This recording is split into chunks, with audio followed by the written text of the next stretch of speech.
अब बारी आती है ज़ोडिएक में 10वें नंबर की राशि, यानी जिस राशि के आगे 10 नंबर लिखा होता है, मकर यानी कैप्रिकॉन।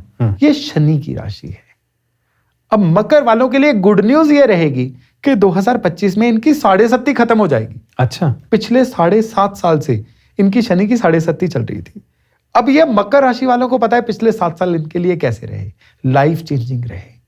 बिल्कुल ही इनकी लाइफ जो है ना 180 डिग्री टर्न हो गई। अच्छा, पूरी हिल गई। हाँ जी, हिल गई, अच्छे या बुरे तरीके से वो डिपेंड करेगा चार्ट पे, लेकिन हिली तो सही। अच्छा, पॉजिटिव भी हुई होगी किसी के लिए और किसी के लिए नेगेटिव हुई होगी। 7.5 जरूरी नहीं है हर एक के लिए नेगेटिव हो। हाँ, ये बड़ा कॉमन मिथ है ना। 7.5 का एक, मैंने देखिए हजारों कुंडलियां देखी हैं, अब तो हजारों से भी आगे शायद लाखों तक पहुंच चुकी हैं।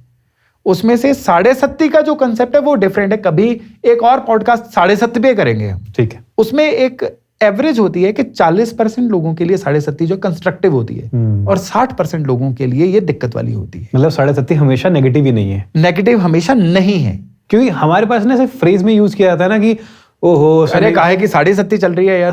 हाँ, इसको तो कहावत में यूज किया जाता है। यस, और बहुत नेगेटिवली यूज किया जाता है। जिसको एस्ट्रोलॉजी के बारे में पता भी नहीं है उसको भी 7.5 शब्द पता है कि अरे 7.5 चल रही है, 7.5 चल रही है। नहीं साहब, सही नहीं चल रहा है यार इनका, नहीं ऐसा बिजनेस में लॉस हो गया। ऐसा नहीं है। देखिए, हमें बेसिक्स क्लियर होने चाहिए। शनि कर्म के कारक हैं, काम के कारक हैं, और 7.5 में जो इंसान काम से भागेगा, काम को लगातार बदलता रहेगा, काम से जी चुराएगा, काम को टालेगा, 7.5 उसको बहुत ज्यादा तकलीफ देने जा रही है। शनि को दंड का देवता भी माना जाता है। शनि को किस दंड का देवता माना जाता है? जो पास्ट में आपने काम किए हैं, जो आज तक छिपे हुए थे। अच्छा। अब 7.5 में सरफेस अप होके सामने आएंगे। अच्छा, इतना ही है। अगर आपने पास्ट में कुछ भी कंसिडरेबली गलत नहीं किया है तो 7.5 कोई तकलीफ नहीं देखी जी। अच्छा। हाँ जी, 7.5 उल्टे आपको काम करने के नई अपॉर्चुनिटीज देगी। लेना ना लेना आपके हाथ में है। अब किसी इंसान ने पास्ट में, आप सपोज करिए कि कोई ऐसा चीज कर रही थी जो गैर कानूनी थी, लेकिन वो समझ रहा था कि मैंने सिस्टम को बना दिया। अब 7.5 में वो निकल के सामने आएगी। अच्छा। हाँ जी, सोई हुई चीजें जगेंगी। वो पॉजिटिव भी हो सकती है, नेगेटिव भी हो सकती है। नहीं, अब जो कांड किया है वो पॉजिटिव कैसे हो सकता है? नहीं, कांड तो फिर अलग हो गया। और पास्ट में अगर उसने इतनी चैरिटी या इतने लोगों का भला किया था जो रिकॉग्नाइज ही नहीं हुआ था, अब 7.5 में वो रिकॉग्नाइज होगा। मतलब पॉजिटिव चीज ऊपर आएगी। पॉजिटिव चीज ऊपर आएगी। आपने कई बार देखा किसी ऐसे इंसान को उठा के मुख्यमंत्री बना दिया गया जो एक सेवक ही था, जिसका पता ही नहीं था कि जिसका पता ही नहीं था, उनकी 7.5 थी। अच्छा। हाँ जी।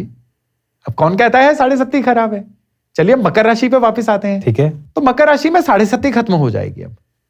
अब इनकी लाइफ में एक ऑल टुगेदर नया जर्नी, नया चैप्टर शुरू होने वाला है। इसमें अब क्या होगा? सबसे पहले तो इन लोगों को, अगर हम पैसे की बात करें तो पैसे के मामले में बहुत ही फ्लक्चुएटिंग चलेगा। इनका ऐसा एक इंपल्सिव सा बिहेवियर बन जाएगा कि कितने सारे पैसे खर्च कर दिए, जो नहीं जरूरी चीजें थी वो भी ले ली। अगर ये लोग इस साल में अपनी ऑनलाइन एप्स को डिलीट कर देना, बहुत ज्यादा बच जाएंगे। मतलब 2025 में मोबाइल से दूर रहें या ऑनलाइन एप्स को डिलीट कर दें जो शॉपिंग वाली होती है। Amazon, Flipkart, मिंत्रा सब दूर रहो, वरना not name it. I am naming it. मतलब not just for like yes, just for the sake of discussion. हाँ, कि इन चीजों से जितना दूर रहेंगे उतना पैसे के मामले में बच जाएंगे। गर्दन को दाएं बाएं घुमाना सीखना होगा। गलत जगह पे ये हाँ करके फंस जाएंगे और जहां पे हाँ करनी थी वहां पे ना करके भी फंस सकते हैं। यानी इस साल में इनको क्या करना है? अभी आपको इसी डिस्कशन में याद होगा मैंने शुक्र की एक क्वालिटी बताई थी, सही गलत की पहचान करना, डिस्क्रिशनरी पावर को यूज करना। अच्छा। ये मकर राशि वालों को सीखना होगा। अच्छा। ये थोड़े इमोशनल लोग हैं, लेकिन इनका एक अवगुण है, ये लोग थोड़े पेसिमिस्टिक होते हैं, निराशावादी होते हैं। अच्छा। और 7.5 का जो इनका ट्रेसेस चल रहे हैं ना, निराशा से बहुत ज्यादा उभरे हैं ये लोग। अभी तक आप मान लीजिए कि पेसिमिज्म जो है, निराशावाद जो है ना, ये इनके स्ट्रक्चर का पार्ट ही बन चुका है। अब ये डिटॉक्सिफिकेशन का साल है। इनको नए अभ्यास करके, रिज्यूविनेट करके खुद को, अपने आप को निराशा से बचाना है।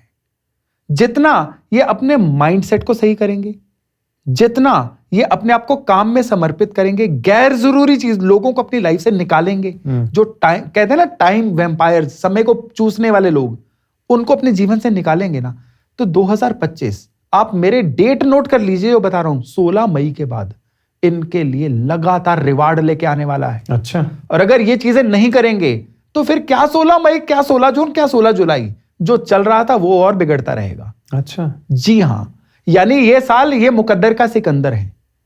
खुद डिसाइड करेंगे इनका मुकद्दर कैसा रहने वाला है।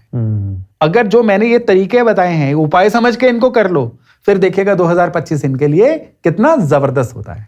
They have to be hopeful, they have to be hopeful and practical also. Practical and they need to work on. किसी भी चीज को मना करने के लिए इंसान को थोड़ा रूथलेस होना पड़ता है, थोड़ा प्रैक्टिकल होना पड़ता है, और उसको क्लैरिटी होनी होती है कि उसको चाहिए क्या। बिना क्लैरिटी के कोई इंसान किसी को मना कर ही नहीं पाता है।